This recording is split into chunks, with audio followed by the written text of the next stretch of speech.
What is a grading? A grading is essentially where we give students the chance to level up their belt level. We're very, very different to any other martial arts academy, because we are a character development centre, but in terms of the grading, we look for, obviously, attendance. It's important that students attend enough classes so that they're eligible to grade.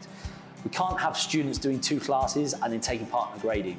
We look at how many stripes they have on their belt. So have they achieved everything they need to in their regular classes to be ready to grade? So that's down to fitness, their combinations, their self-defense, leadership, and their sparring. And finally, are they ready? Do they know what they need to know for their grading? So all of this is what the coaches look for in the regular classes. When it comes to the grading time, then students are basically picked or chosen, they're selected, and if they're ready to grade, they'll take part, they'll do their exam. If they're successful, then they'll receive their new belt and their certificate. In terms of the grading cycle, the most important week for us is the pre-grading week. This is where all the work behind the scenes is. It happens, it starts, it's the beginning of an exciting journey for all the students and for the instructors to see their students progress, but it's also quite a nerve-wracking time for all of the instructors as well.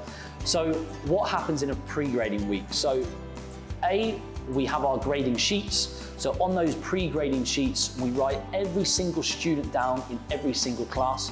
So you might see instructors in their dojos with a clipboard with maybe 30 or 40 different pieces of paper, because that's all of their classes with all of their students who are taking part in the pre-grading. Everybody takes part in a pre-grading. This is for the instructors. The instructors assess their students in class to see if they're ready to take part in the grading. So it's very, very different. It's the test before the test. Typically in pre-grading classes, we don't allow parents inside because we really want the full focus of all the students inside the dojo. At the end of the pre-grading week, all the list of selected students are sent out to parents where they register to take part in the grading. So those students have successfully passed their pre-grading test. We then come into the recap week. So recap week is where we reassure all the parents, make sure that they're happy, make sure that they're comfortable. 99% of the time, the parents are more nervous than the kids. We want to make sure that they feel okay, they feel safe. It's also a chance for students to come to us instructors and say, look, I really need help with this prior to my grading. We see a lot of this, especially with our older students, where they get very nervous, and we want to make sure that they feel really, really safe and happy when they're taking part in their grading.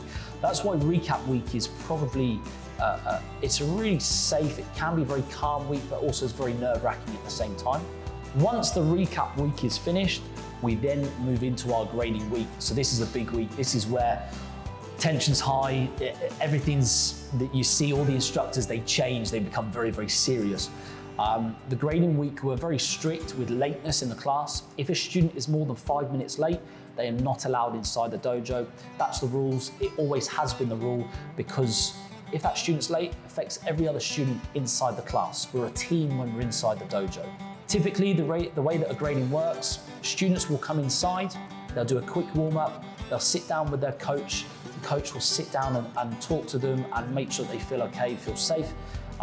Then they will invite the parents in. Parents are allowed to watch through grading week because we allow you to watch on the trial class. Then 3 months later, you take part in a grading, we allow you to watch you then, so that you see that huge change and that journey that your child's gone through in 3 months. Typically, what happens during a grading session? So there's 2 types of gradings. We have the regular gradings, which is from white belt to blue tag. We then have our advanced gradings, which is blue belt to black belt, okay?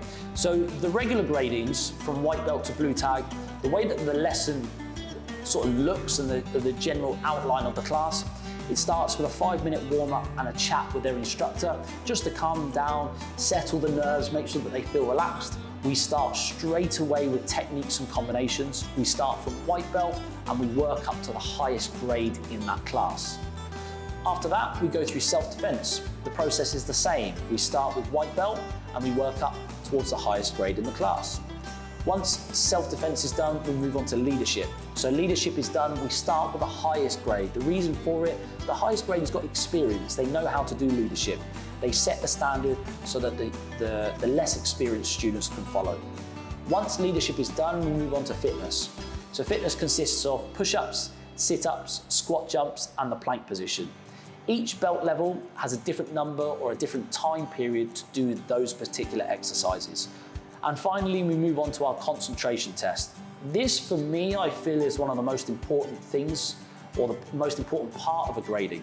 Obviously, sometimes it can be a bit challenging for our younger students, as it can be for us adults as well, 5 minutes away from our phone. But to see the look on parents' faces when they see their kids sat meditating for 5 minutes, it's such a special moment, which is why I feel it's the most important part of the grading. After that, typically we're left over with about 5 or 10 minutes left. In this 5 or 10 minutes, it's up to the instructor. What I do is I tell the parents to wait outside. I want the kids to feel relaxed and calm. Typically, I'll play a game with them, make them feel okay, feel happy, so that they go away laughing and smiling after the session. If we continue with the grading right up until the end, students are going to be, they're going to be very sort of shaken up, and they're going to be worried if they passed, if they've not passed. So that's why I tell the parents to leave, and we play games and we have fun with the students. One thing I want to point out is that if for whatever reason a student has not passed the grading, after that grading session has been completed, the parent will get a call within 48 hours from their coach explaining the reason why. We're very strict when it comes to gradings, and we won't just pass people if you pay for a grading. That's not who we are, we're very different. If a student hasn't shown us what they're capable of, or if they do really well in their regular lessons, but when it's come to the grading, they just haven't performed as well as they should have done, then we won't pass them. But what we will do is give them a free retry. So you'll get a phone call so that as parents, you know how to manage it at home. At the end of the graduation week, we then come into more community feel events, such as our pizza movie night and our workshops. These events are where essentially we give students the time to celebrate with their instructors in the dojos, but with a different sort of environment, a different atmosphere. The instructors are fun, they're friendly.